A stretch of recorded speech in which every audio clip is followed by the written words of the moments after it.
Hello बच्चों, let's read this question. The question says option first, if both assertion and reason are true and the reason is a correct explanation of the assertion. Option second, if both assertion and reason are true but reason is not a correct explanation of assertion. Option third, if assertion is true but reason is false. Option fourth, if assertion is false but reason is true. Assertion: for the reaction N2 plus O2 which is in equilibrium with 2NO, an increase in pressure at equilibrium does not affect the reaction. Reason: moles of gaseous product minus moles of gaseous reactant is equal to 0. तो इस question के अंदर हमें क्या दे रखा है, एक assertion statement given है, एक रीजन स्टेटमेंट गिवन है और उसके अकॉर्डिंग हमें करेक्ट ऑप्शन इसके लिए चूज करना है.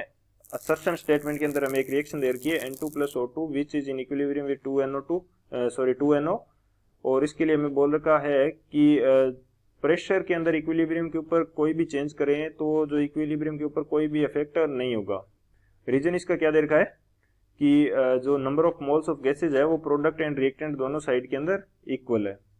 तो हम बात करते हैं इसके लिए की कंसेप्ट की. हमारे पास क्या की कंसेप्ट यूज होगा वो देखते हैं. की कंसेप्ट की यदि बात करें इस क्वेश्चन के लिए तो हम यहाँ पे की कंसेप्ट के रूप में देखेंगे ले चेटेलियर प्रिंसिपल. अब ये प्रिंसिपल हमें क्या बताता है, ये प्रिंसिपल बताता है कि यदि हम इक्विलिब्रियम कंडीशन के अंदर रिएक्शन के किसी भी कंपोनेंट के अंदर चेंज कर देते हैं तो जो इक्विलिब्रियम है वो उस डायरेक्शन के अंदर शिफ्ट हो जाएगा जहां वो इस चेंज को क्या कर सके, रेक्टिफाई कर सके या नलीफाई कर सके या काउंटरैक्ट कर सके, यानी कि उसके जो इफेक्ट को क्या कर सके, कम कर सके. तो बेसिकली ये ले चेटेलियर प्रिंसिपल होता है. और हम यहाँ पे प्रिंसिपल की वर्डिंग मैंने आपको जस्ट बोल के बता दी है और यहाँ पे इसके जो फंडामेंटल्स हैं वो हम डिस्कस कर लेंगे कि यदि वॉल्यूम चेंज करेंगे तो इक्विलिब्रियम किस साइड में जाएगा, प्रेशर चेंज करेंगे तो इक्विलिब्रियम किस साइड में जाएगा, वो हम यहाँ पे डिस्कस कर लेते हैं. तो जैसे मैंने वॉल्यूम क्या कर दिया, वॉल्यूम V जो है वो मैंने इंक्रीज कर दिया तो इक्विलिब्रियम उस डायरेक्शन के अंदर शिफ्ट हो जाएगा जहां पे नंबर ऑफ मॉलिक्यूल्स क्या है, ज्यादा है. ये प्रोडक्ट साइड भी हो सकती है और रिएक्टेंट साइड भी हो सकती है, यानी कि जिस साइड में नंबर ऑफ मॉलिक्यूल्स ज्यादा होंगे उस साइड में ये शिफ्ट कर जाएगा. तो यहाँ पे क्या हो जाएगा, equilibrium will shift inside with more number of molecules,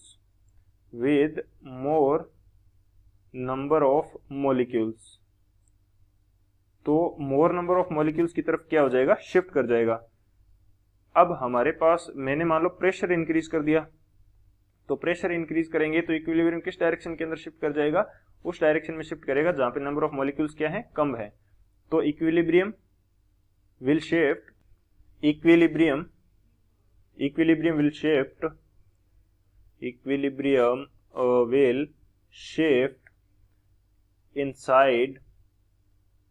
inside with less number of molecules. तो लेस नंबर ऑफ मॉलिक्यूल्स की साइड में क्या हो जाएगा, तो ये शिफ्ट कर जाएगा. और इन दोनों का जो वाइस वर्सा है वो भी हमारे पास क्या है, करेक्ट है. यानी कि वॉल्यूम को यदि डिक्रीज करेंगे तो ये हमारे पास इक्विलिब्रियम किस साइड में जाएगा, जिस साइड में हमारे पास नंबर ऑफ मॉलिक्यूल्स कम है. प्रेशर को डिक्रीज करेंगे तो किस साइड में जाएगा, जिस साइड में हमारे पास नंबर ऑफ मॉलिक्यूल्स क्या है, ज्यादा है. Vice versa is also true. तो इनका वाइस वर्सा भी हमारे पास क्या है, ट्रू रहता है. तो ये हमारा मेन की कंसेप्ट है. इस की कंसेप्ट की हेल्प से इस क्वेश्चन को सोल्व करते हैं हम लोग.